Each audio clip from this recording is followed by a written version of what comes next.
করোনায় দেশে আরও ৩৫ জনের মৃত্যু, নতুন শনাক্ত ২,৫৪৮। স্বাস্থ্যবিধির দোহাই দিয়ে গণপরিবহনে বাড়তি ভাড়া, বাড়ছে সংক্রমণের শঙ্কা। করোনা সংকটে গ্রামে ফেরা মানুষ লড়ছে জীবিকার জন্য। দীর্ঘস্থায়ী বন্যার শঙ্কা, অধিকাংশ স্থানে পরিস্থিতি অপরিবর্তিত।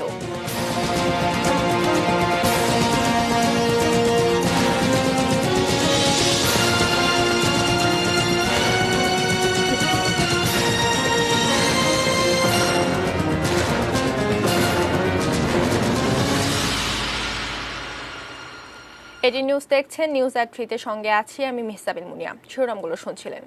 VSL angle channel HB VSL Bikrampur steel limited.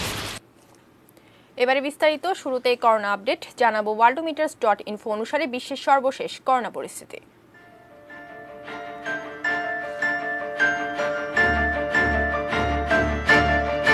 সারা বিশ্বে আক্রান্ত ১,৫৬,৬৯,৬৬৫ জন, সুস্থ হয়েছেন ৯৫,৫৬,৯৬৫ জন এবং মৃত্যু হয়েছে ৬,৩৬,৮২৪ জনের।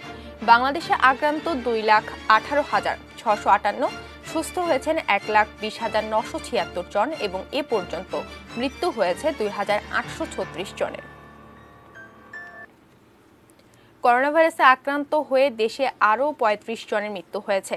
এ নিয়ে মৃতের সংখ্যা দাঁড়ালো ২,৮৩৬-এ। সর্বশেষ শনাক্ত ২,৫৪৮ জনকে নিয়ে দেশে এখন কোভিড-১৯ রোগী ২,১৮,৬৫৮ জন। স্বাস্থ্য অধিদপ্তরের নিয়মিত অনলাইন বুলেটিনে শুক্রবার এসব তথ্য জানানো হয়। ২৪ ঘন্টায় শনাক্তের হার ২১.১৯% এবং এ পর্যন্ত শনাক্তের হার ২০.০৪%। ২৪ ঘন্টায় সুস্থ হয়েছেন ১,৭৬৮ জন। এ পর্যন্ত সুস্থ ১,২০,৯৭৬ জন। শনাক্ত বিবেচনায় সুস্থতার হার ৫৫.৩৩%। ২৪ ঘন্টায় মৃত্যুবরণ করেছেন ৩৫ জন। এ পর্যন্ত ২,৮৩৬ জন। শনাক্ত বিবেচনায় মৃত্যুর হার ১.৩০%। মৃত্যুবরণ করেছেন যারা, তাদের মধ্যে পুরুষ ২৮ জন, নারী ৭ জন। এ পর্যন্ত মৃত্যুবরণ করেছেন পুরুষ ২,২৩৭ জন, ৭৮.৮৮%, নারী ৫৯৯ জন, ২১.১২%। সারা দেশের করোনা চিকিৎসার পরিস্থিতি জানতে ৪৫ কর্মকর্তাকে দায়িত্ব দিয়ে কমিটি পুনর্গঠন করেছে স্বাস্থ্য মন্ত্রণালয়। এই কর্মকর্তারা প্রতি মাসে একবার হাসপাতাল পরিদর্শন করবেন। শুক্রবার স্বাস্থ্য মন্ত্রণালয়ের উপসচিব মোহাম্মদ আব্দুস সালাম স্বাক্ষরিত এক বিজ্ঞপ্তিতে এই তথ্য জানানো হয়। এতে বলা হয়, সিনিয়র সহকারী সচিব থেকে অতিরিক্ত সচিব পর্যন্ত ৪৫ জন কর্মকর্তা বিভাগ ও জেলা ধরে এই দায়িত্ব পালন করবেন। এই কমিটির সদস্যরা প্রতি মাসে একবার তাদের আওতাধীন এলাকার হাসপাতাল পরিদর্শন করে ব্যবস্থা নেবে। এ সময় তারা হাসপাতালের পরিষ্কার পরিচ্ছন্নতা, যন্ত্রপাতির ব্যবহার, নির্মাণ কাজ, ঔষধ ও সম্পদ ক্রয় ব্যবস্থাপনা, হাসপাতালের খাদ্যের মান, অগ্নি নির্বাপন ও দুর্যোগ ব্যবস্থাপনার বিষয়গুলো পর্যবেক্ষণ করবেন। বাড়িতে ও হাসপাতালে থাকা করোনা রোগীদের পরিস্থিতি সম্পর্কে স্বাস্থ্যসেবা সচিবকে তারা জানাবেন। স্বাস্থ্যবিধি মানার শর্তে যাত্রীদের কাছ থেকে বাড়তি ভাড়া আদায় করা হলেও অধিকাংশ গণপরিবহনে তা মানা হচ্ছে না। এতে করোনা ভাইরাস সংক্রমণের ঝুঁকি নিয়েই চলাচল করতে হচ্ছে মানুষকে।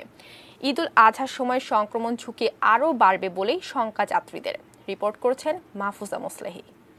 যাত্রী, পরিবহন চালক, শ্রমিকদের সুরক্ষা সুনির্দিষ্টভাবে সিদ্ধান্ত নিতে হবে, স্বাস্থ্যবিধি মেনে চলতে হবে। সাধারণ ছুটি শেষে এমন বিশেষ শর্ত দিয়ে গণপরিবহন চালুর অনুমতি দেয় সরকার। বাড়ানো হয় ভাড়াও, কিন্তু রাস্তার চিত্র পুরো উল্টো। শুরুর দিকে শারীরিক দূরত্ব কিছুটা বজায় রাখলেও এখন আর স্বাস্থ্যবিধির কোনো বালাই নেই। 65% এক্সট্রা ভাড়া, পারলেও ডাবল ভাড়া নিচ্ছে। প্রতিটা বাসের ফ্যান নষ্ট, আমাকেও বাঁচতে হবে, মানে সেই চিন্তা থেকে একটু খুলে। সরকার এবং মালিক পক্ষ তাদের পক্ষে মোটেও সম্ভব না। প্রত্যেকের সচেতন হইলেই এটা ভালো হবে। রাজধানীর মিরপুর, ফার্মগেট, গুলিস্তান ও শাহবাগ এলাকার বিভিন্ন সড়ক ঘুরে দেখা যায়, সরকারি নির্দেশনা অনুযায়ী তাপমাত্রা পরীক্ষা করে যাত্রী তোলার কথা থাকলেও প্রথম দিন থেকেই তা মানা হয়নি। এমনকি যাত্রীদের জন্য হ্যান্ড স্যানিটাইজার ও প্রতিদিন একাধিকবার জীবাণুনাশক স্প্রে করার কথা থাকলেও সে ব্যবস্থা নেই অধিকাংশ গণপরিবহনে। নামে মাত্র দেখা যায় ওনাদের হাতে একটা বোতল আছে, বাট ওনারা স্প্রে করছেন না। আমাকেও স্যানিটাইজার দিয়ে নাই, সিটেও স্যানিটাইজার দেয় না, সরকারি লোকই তা চেক করে না। স্প্রে মালিক মাসে 2 থেকে 1 বার দেয়, বাকিটা আমাদের নিজের পকেট থেকে কিনতে হয়। বেতন পাই না, আমরা পেটে ভাত দিব না, স্প্রে কিনে যাত্রীদের সামলাবো। বাধ্য হয়ে ব্যক্তিগত উদ্যোগে স্বাস্থ্যবিধি মেনে চলার চেষ্টা করলেও সংক্রমণ বাড়ার শঙ্কা যাত্রীদের। বলছেন জীবিকার প্রয়োজনেই এত ঝুঁকি নিয়ে চলা। তারা যদি এভাবে ঘেঁষাঘেঁষি করে যায় তাহলে তো কোরবানিতে এই হার আরো বাড়বে। অন্যদিকে বেশিরভাগ পরিবহনই স্বাস্থ্যবিধি মানছে এমন দাবি সড়ক পরিবহন কর্তৃপক্ষের। বিআরটিএর এই কর্মকর্তা জানান, এক্ষেত্রে কাজ করছে তাদের 9টি মোবাইল কোর্ট ও ভ্রাম্যমাণ আদালত। ঢাকা শহর সহ সারা দেশের অবস্থা কিন্তু যথেষ্ট ভালো, তেমন কোনো অনিয়ম আমাদের কাছে পরিলক্ষিত হয়নি। কিছু কিছু ক্ষেত্রে দেখা দিত যে গাড়িতে ওঠার সময় বরং সেগুলো যাত্রীরাই তারা বিভিন্ন সময় সমস্যার সৃষ্টি করেছে। গণপরিবহনে এখন পর্যন্ত ওই স্বাস্থ্যবিধিগত প্রতিপালন হচ্ছে। করোনা সংক্রমণের ঝুঁকি এড়াতে এমন দুর্দশার অবসান চান যাত্রীরা। তাদের প্রশ্ন, আইন শৃঙ্খলা বাহিনীর কঠোর মনিটরিং না থাকলে গণপরিবহনে স্বাস্থ্যবিধি মানানো বাস্তবে কতটা সম্ভব? Mahfuza Moslehi, ATN news, Dhaka. আমাদের রিপোর্টার মনিরুল ইসলাম মিন্টু একটি ধারাবাহিক রিপোর্টে দেখিয়েছিলেন, করোনার প্রভাবে কাজ হারিয়ে অনেক মানুষ রাজধানী ছাড়তে বাধ্য হয়েছেন।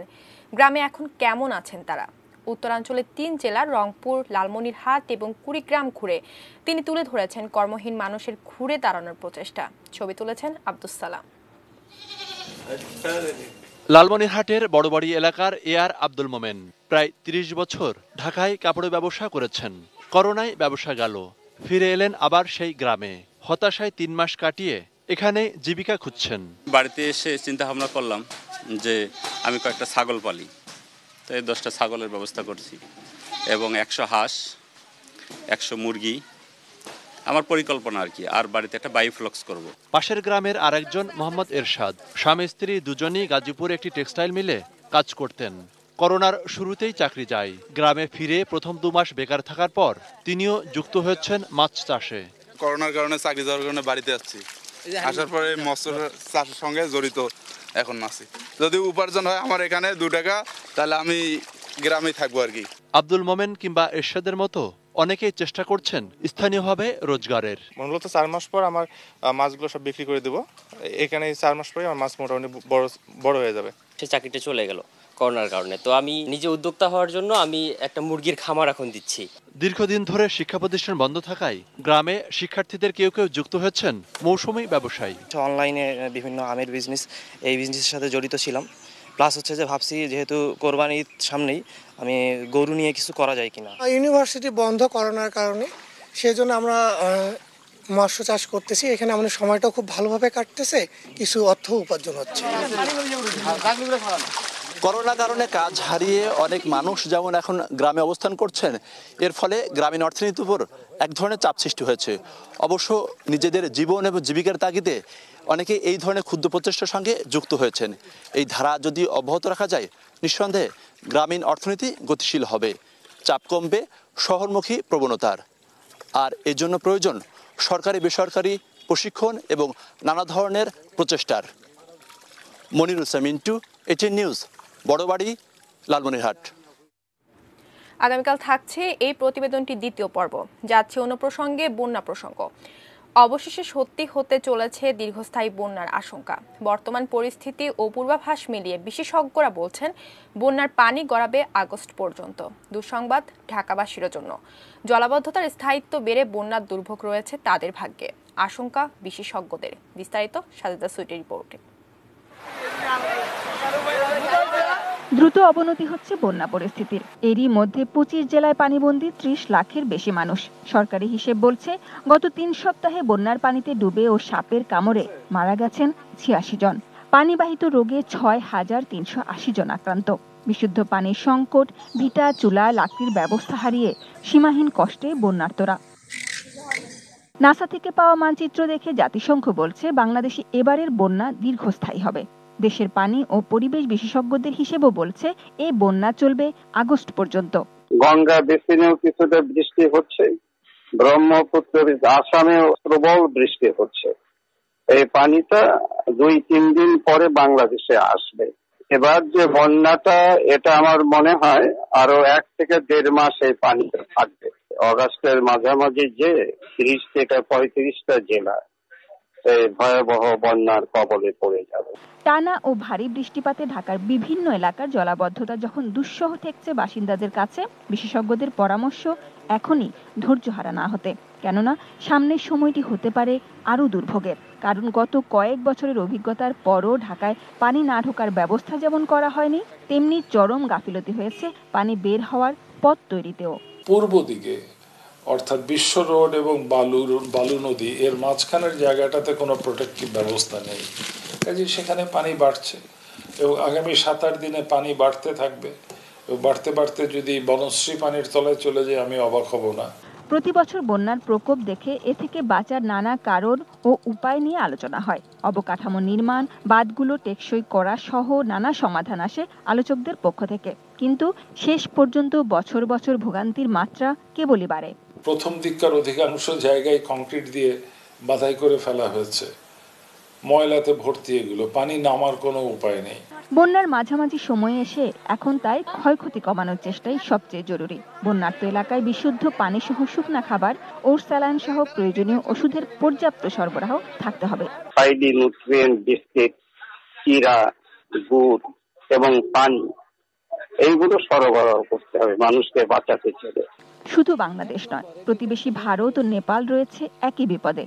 এই অঞ্চলের মানবিক বিপর্যয় ঠেকাতে তাই জোরালো চেষ্টার আহ্বান পরিবেশ বিশেষজ্ঞদের। সাজিদা সুইটি, এটিএন নিউজ, ঢাকা। দেশের উত্তর ও মধ্যাঞ্চলের বন্যা পরিস্থিতির অবনতি হয়েছে, বাড়ছে নদী ভাঙন। দুর্গত এলাকায় খাদ্যের পাশাপাশি বিশুদ্ধ পানিরও সংকট দেখা দিয়েছে। এসব এলাকায় ত্রাণ ঠিকমতো না পৌঁছানোর অভিযোগ করেছেন পানিবন্দী মানুষ। প্রতিনিধিদের পাঠানো তথ্য ও ছবিতে ডেস্ক রিপোর্ট। কুড়িগ্রামে পানিবন্দী 4 লাখেরও বেশি মানুষের দুর্ভোগ আরও বেড়েছে। খাবার ও বিশুদ্ধ পানির অভাবে আক্রান্ত হচ্ছে নানা রকমের রোগে। গত 1 মাসে পানিতে ডুবে এই জেলায় মৃত্যু হয়েছে শিশুসহ 18 জনের। লালমনিরহাটে বন্যার পানি নেমে যাওয়ার সঙ্গে শুরু হয়েছে ভাঙন। গত 2 দিনে অর্ধশতাধিক বাড়ি ও ফসলি জমি তিস্তা ও ধরলার গর্ভে বিলীন হয়ে গেছে। সিরাজগঞ্জে বন্যা পরিস্থিতির আরও অবনতি হয়েছে। ডুবে গেছে বাড়িঘর, রাস্তাঘাট, ক্ষেতের ফসল, ভেসে গেছে পুকুরের মাছ, বাড়ছে নদী ভাঙন। দুর্গত এলাকায় খাবার ও বিশুদ্ধ পানির সংকট দেখা দিয়েছে। জামালপুরে যমুনা ও পুরাতন ব্রহ্মপুত্র নদের পানি এখনো বাড়ছে। 7 উপজেলায় প্রায় 10 লাখ মানুষ পানিবন্দী। দেখা দিয়েছে বিশুদ্ধ পানি, খাবার, শিশু খাদ্য ও গোখাদ্যের সংকট। রাস্তার মধ্যে পানি কোনো বাড়াতে পারি না, সুতো বেরিয়ে গেছে, সুতো নিয়ে জায়গা আর কোনো কিছু পাইছি না, খাইতে পারি না। সরকারি কিছু কিছু দেয়। ঘুম নাই, সমানে কোনো ঘর বাড়ি নাই, সব বালু ভর্তি জিও ব্যাগ ফেলেও রক্ষা করা যায়নি মাদারীপুরের এই স্কুল ভবন। বৃহস্পতিবার বন্যার পানির তীব্র স্রোতে শিবচর উপজেলার নুরুদ্দিন মাদবরের কান্দি SCSDP মডেল উচ্চ বিদ্যালয়টি ধসে পড়ে। সুবিধাবঞ্চিত 3 শতাধিক শিক্ষার্থী পড়াশোনা করত এই বিদ্যালয়টিতে। এরই মধ্যে জেলার 4 উপজেলায় প্রায় 65,000 মানুষ পানিবন্দী হয়ে পড়েছেন। পানিতে বাঁচতে আছি, বেকার, কাজ নাই, ঘরে খাবার নাই। নিজের চলাফেরা এবং গরু বাছুর, মানুষজন, রান্না পাকা, খাওয়া সব বিষয়ে অসুবিধার মধ্যে। এদিকে তৃতীয় দফা বন্যায় জেলার ছাতক, দুয়ারাবাজার, সুনামগঞ্জ সদর, জামালগঞ্জ, বিশ্বম্বরপুর, তাহিরপুর, জগন্নাথপুর ও দক্ষিণ সুনামগঞ্জের অধিকাংশ বসতঘরে পানি উঠেছে। কাজকর্ম হারিয়ে বিপাকে পড়েছেন সুনামগঞ্জের খেটে খাওয়া মানুষ। Chandan Pal, desk report, ATN news. News at 3-তে সময় হলো 32টি বিরতি নিয়ে। আর বিরতির পর যা থাকছে: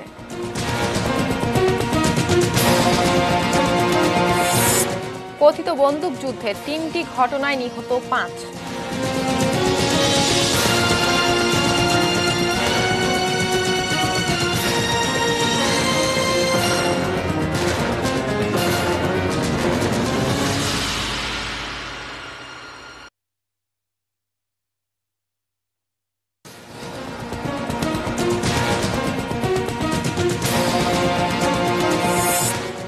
করোনায় দেশে আরও ৩৫ জনের মৃত্যু, নতুন শনাক্ত ২৫৪৮।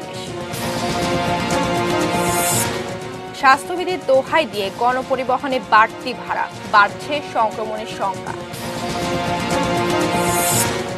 করোনা সংকটে গ্রামে ফেরা মানুষ লড়ছে জীবিকার জন্য। দীর্ঘস্থায়ী বন্যার শঙ্কা, অধিকাংশ স্থানে পরিস্থিতি অপরিবর্তিত।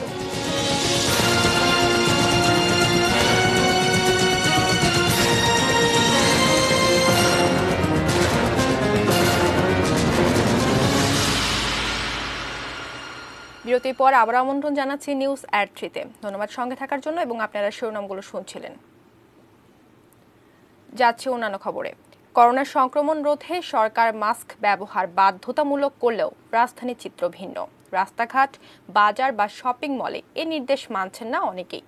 সাধারণ মানুষের মতে মাস্ক ব্যবহারে বাধ্য করতে কঠোরতার পাশাপাশি দরকার ব্যাপকভাবে সবাইকে সচেতন করা। শফিকুল হকের রিপোর্ট। মাস্ক পরতে হবে সবাইকে। সরকারের এমন নির্দেশনার পরও রাজধানীতে প্রকাশ্যে মাস্ক ছাড়া ঘুরছেন অনেকেই। আবার মাস্ক থাকলেও সেটা পকেটে বা থুতনিতে ঝুলিয়ে রাখছেন কেউ কেউ। কেন মাস্ক পরতে অনীহা? এমন প্রশ্নের জবাবে মিলেছে বিচিত্র সব উত্তর। বলে গোসল করো, আমি তো দাঁড়াইলাম, দাঁড়িয়ে গোসল করবো, পরে কাপড় পরি না, মাস্ক পরবো, মাস্ক পরে বাড়ি। আমি তো এখন ফ্রেশ হয়ে বাসা থেকে বেরিয়ে আসছি, অফিসে, নিজের অফিসে আসছি। এর মধ্যে কি করোনা সংক্রমণ হবে না? অফিস আমার এই জায়গায়, সবাই বেরিয়ে আসছি বাসা থেকে। মাস্ক আছে, যে মাস্ক হাতে আছে। হাতে রাখলে কি সংক্রমণ কমবে নাকি? মাস্ক ছাড়া তো ভাই এখন তো অ্যাভেলেবেল।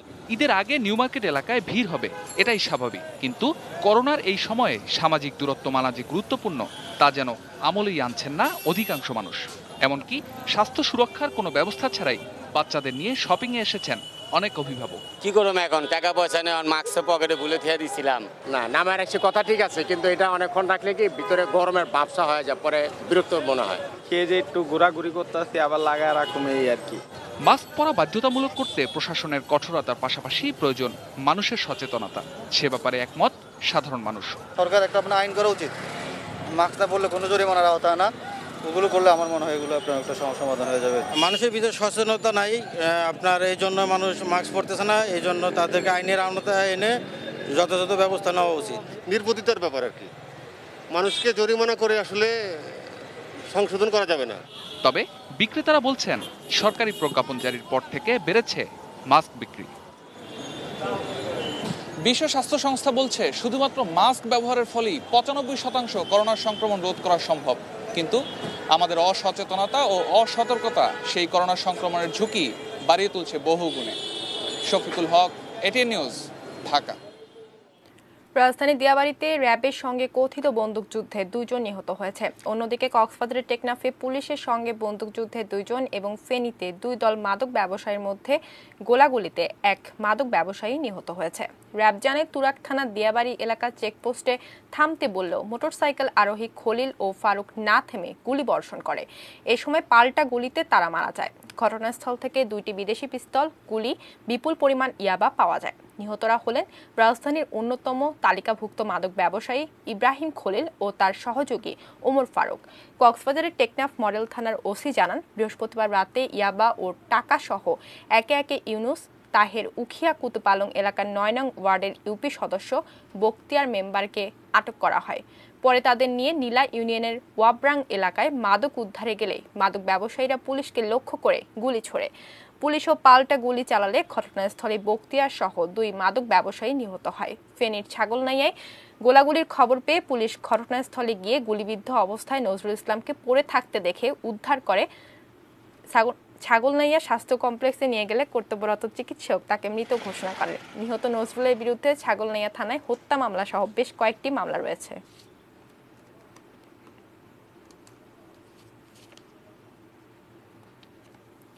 বিএনপি প্রেস ব্রিফিং নির্ভর গলাবাজির রাজনীতি করছে বলে মন্তব্য করেছেন আওয়ামী লীগের সাধারণ সম্পাদক ওবায়দুল কাদের। শুক্রবার ধানমন্ডিতে আওয়ামী লীগ সভাপতির রাজনৈতিক কার্যালয়ে দলের ত্রাণ ও সমাজ কল্যাণ উপকমিটির কর্মসূচিতে ভিডিও কনফারেন্সের মাধ্যমে যুক্ত হয়ে এ মন্তব্য করেন তিনি।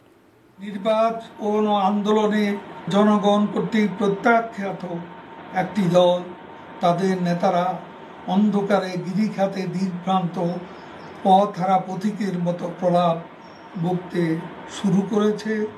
নিজেদের দুর্বলতা ঢাকতেই সরকারের বিরুদ্ধে বিষোদ্গার করছে।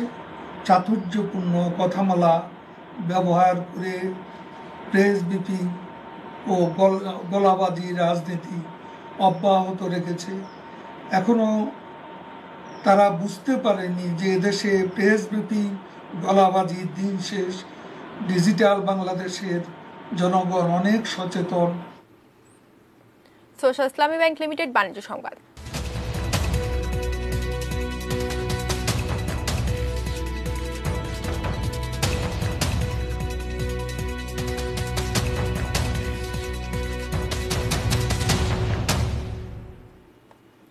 করোনার কারণে কোরবানির পশু নিয়ে চরম বিপাকে পড়েছেন খামারিরা। অন্যান্য বারের চেয়ে পশুর হাট কম হওয়ায় ক্রেতা এবং দাম না পাওয়ার আশঙ্কা করছেন খামারিরা। অবশ্য প্রাণী সম্পদ বিভাগ বলছে ঈদের পরেও এসব পশু বিক্রি হবে, তাই লোকসানের আশঙ্কা নেই। ফেনী ও ঝালকাঠি প্রতিনিধির পাঠানো তথ্য ও ছবিতে ডেস্ক রিপোর্ট। ফেনীর পরশুরাম উপজেলার খামারি নিজামুদ্দিন কোরবানি ঈদের জন্য প্রতি বছর 500 গরু পালন করলেও এবার করেছেন 200। তারপরও পাইকার নেই। সে কারণে এবারে আর লাভের মুখ দেখবেন না বলে শঙ্কা তার। আমরা এই হিসেবে খাওয়াইছি, এবারে বেচাই না গেলে অর্ধেক উঠতো না, আমাদের লস আইব। এছাড়া ভারত থেকে গরু আসায় চাপ বেড়েছে জেলার প্রায় 4000 খামারির ওপর। মূলধন তুলতে পারাটাই এখন সবচেয়ে বড় চ্যালেঞ্জ বলছেন তারা। প্রতি রাতে প্রায় 600-700 গরু নামছে। এটা যদি নামে, আমরা খামারিরা যারা কষ্ট করছে, এই কষ্ট করতেছি, শ্রম দিচ্ছি, আমাদের শ্রম কষ্ট এবং পুঁজি সবটাই এই বৃথা যাবে। ঝালকাঠিতে পারিবারিকভাবে পশুপালন করেন এমন খামারির সংখ্যা প্রায় 1500। অধিকাংশই ব্যাংক ঋণ নিয়ে খামার করেছেন। রাজাপুর উপজেলার সৈয়দ এনামুল হকও এরকমই একজন। তার লালন পালন করা 40টি গরু ও 50টি ছাগল বিক্রি হলে ব্যাংক ঋণ শোধ করে কিছুটা মুনাফার মুখ দেখবেন, এমনটাই ভাবছিলেন তিনি। অনেক টাকা খরচ করছি, এখন এই করোনার পরিস্থিতির কারণে বাজারের অবস্থা খুবই খারাপ, যার কারণে আমরা যে আশা করছি ওইভাবে আমার লাভবান হব না। তবে আশার কথা, এই পশুগুলো কোরবানির পরেও বিক্রির সুযোগ থাকবে বলে জানিয়েছেন ঝালকাঠি প্রাণী সম্পদ কর্মকর্তা। কোরবানি হাটের পাশাপাশি আমাদের অনলাইন সিস্টেমও আমরা চালু করছি, তা আমরা আশা করতেছি বিক্রির সমস্যা হবে না। তারপরে যদি কিছু সমস্যা হয়, মাংসের জন্য তারা পরবর্তীতে বিক্রি করতে পারবে, যার কারণে আমার মনে হয় তাদের লস খুব একটা হবে না। তারা চন্দন Pal, desk report, ATN news. মেটার প্রেজেন্টস কৃষি সংবাদ সুজলা সুফলা।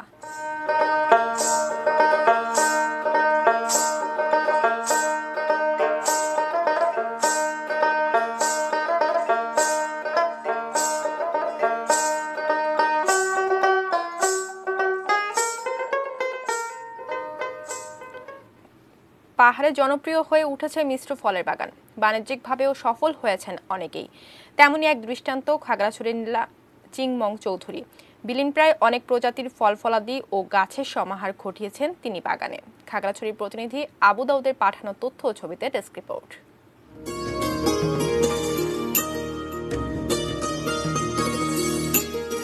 খাগড়াছড়ির মহালছড়ি উপজেলার লাচিংমং চৌধুরী বিশ্ববিদ্যালয়ে পাঠ চুকিয়ে চাকরির পেছনে না ছুটিয়ে নিজেই উদ্যোক্তা হয়েছেন। শুরুর দিকে শখের বশে পাহাড়ি জমি পরিষ্কার করে মিশ্র ফল বাগান গড়ে তোলেন। পরে ফল বিক্রির লাভের টাকায় বাগান বাড়ান। আম, কাঁঠাল, লিচু, আনারসের পাশাপাশি অপ্রচলিত ফল লটকন, মাল্টা, আতা, জামরুল সহ নানা ফল শোভা পাচ্ছে তার বাগানে। ড্রাগন, ফ্যাশন, রামবুটান, চেরি ফল ছাড়াও কলাবতী, মিয়াজাকি, কিউচাই ও রেড লেডির মতো বিদেশি আমের গন্ধে মৌ মৌ করছে চারদিক। বিশেষ জাতের আম, আম্রপালি ছাড়াও দেশি বিদেশি 70 প্রজাতির আম গাছ সংরক্ষণ করে তাক লাগিয়ে দিয়েছেন।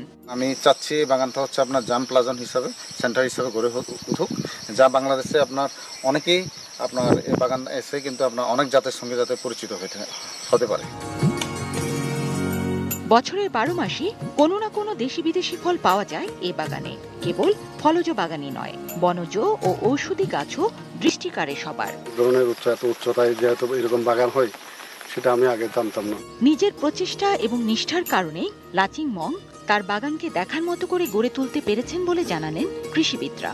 উনি একজন আদর্শ চাষিবাদের, অন্যান্য চাষিরা ওনার বাগান ভিজিট করে এবং উদ্বুদ্ধ হচ্ছেন। উনি অন্যান্য চাষিরা এবং খাগড়াছড়িতে এই মডেলটি ছড়িয়ে দেবেন বলে আমি বিশ্বাস করি। আমাদের পাহাড়ি অঞ্চলে যে প্রায় বিলীন হয়ে যাওয়া হুমকির মুখে থাকা কিছু অপ্রচলিত ফল, যেটি উনি সংগ্রহ করেছেন এবং ওনার বাগানে সংরক্ষণ করেছেন। Jini Islam, desk report, ATN news. News at 3-তে আরো একবার নিচ্ছি বায়দৃষ্টি বিরতি। বিরতির পর যা থাকছে: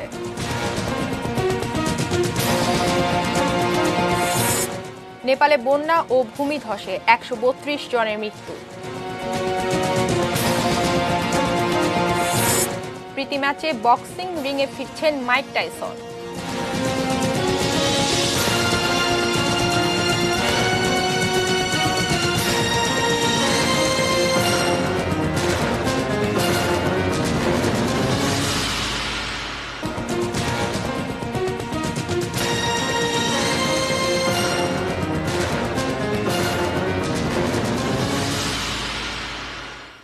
বিরতির পর আরো একবার আমন্ত্রণ জানাচ্ছি নিউজ এট 3-তে। জানাবো দেশের বাইরের খবর।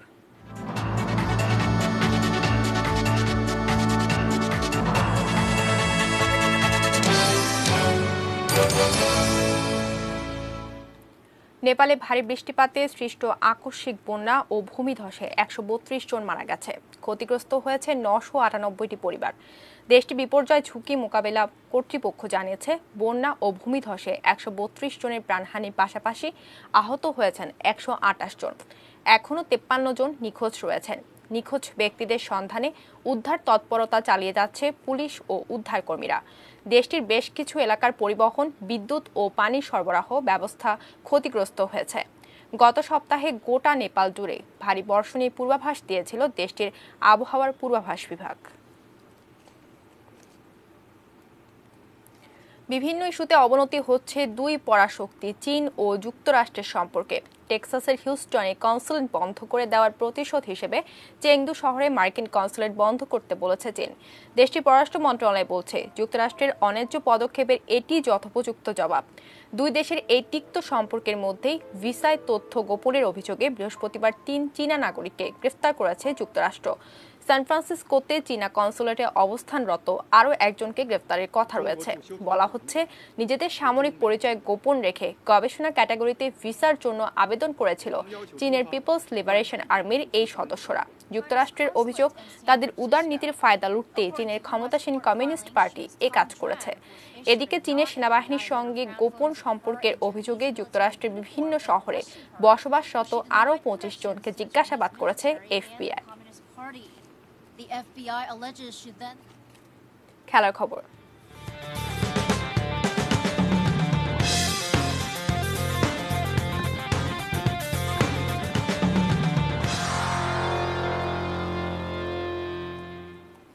বক্সিং ভক্তদের জন্য সুখবর, রিংয়ে ফিরছেন যুক্তরাষ্ট্রের কিংবদন্তি বক্সার মাইক টাইসন। তবে 54 বছর বয়সে শিরোপা পুনরুদ্ধারে নয়, প্রীতি ম্যাচে অংশ নিতেই হাতে গ্লাভস পরছেন তিনি। আগামী 12 সেপ্টেম্বর টাইসন লড়াই করবেন রয় জোন্স জুনিয়রের সঙ্গে। 8 রাউন্ডের এই ম্যাচটি হবে ক্যালিফোর্নিয়ার ডিগনিটি হেলথ স্পোর্টস পার্কে। টাইসনের এই লড়াই ট্রিলার নামের মার্কিন মিউজিক অ্যাপে টাকা দিয়ে দেখা যাবে। এই ট্রিলারকে ধরা হচ্ছে আমেরিকায় চীনা ভিডিও বানানোর অ্যাপ টিকটকের বিকল্প এবং প্রধান প্রতিপক্ষ। 1986 সালে টাইসন মাত্র 20 বছর বয়সে সবচেয়ে কম বয়সী বক্সার হিসেবে হেভিওয়েট শিরোপা জেতেন। 2005-এ অবসরের সময় তার নামের পাশে ছিল মাত্র 6টি হারের বিপরীতে 50টি জয় এবং 44টি নকআউটের বিরল কৃতিত্ব। ওদিকে প্রতিদ্বন্দ্বী রয় জোন্সের ক্যারিয়ার অতটা বর্ণাঢ্য নয়। বর্তমানে 51 বছর বয়সী জোন্স 1988 অলিম্পিকে বিতর্কিতভাবে রূপা জিতেছিলেন।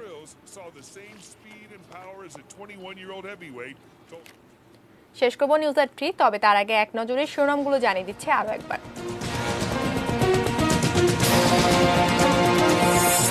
করোনায় দেশে আরও 35 জনের মৃত্যু, নতুন শনাক্ত 2548।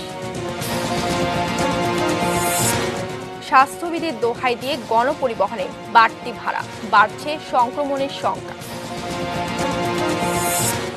করোনা সংকটে গ্রামে ফেরা মানুষ লড়ছে জীবিকার জন্য। দীর্ঘস্থায়ী বন্যার শঙ্কা, অধিকাংশ স্থানে পরিস্থিতি অপরিবর্তিত। কথিত বন্দুকযুদ্ধে 3টি ঘটনায় নিহত 5। নেপালে বন্যা ও ভূমিধসে 132 জনের মৃত্যু। এবং প্রীতি ম্যাচে বক্সিং রিংয়ে ফিরছেন মাইক টাইসন।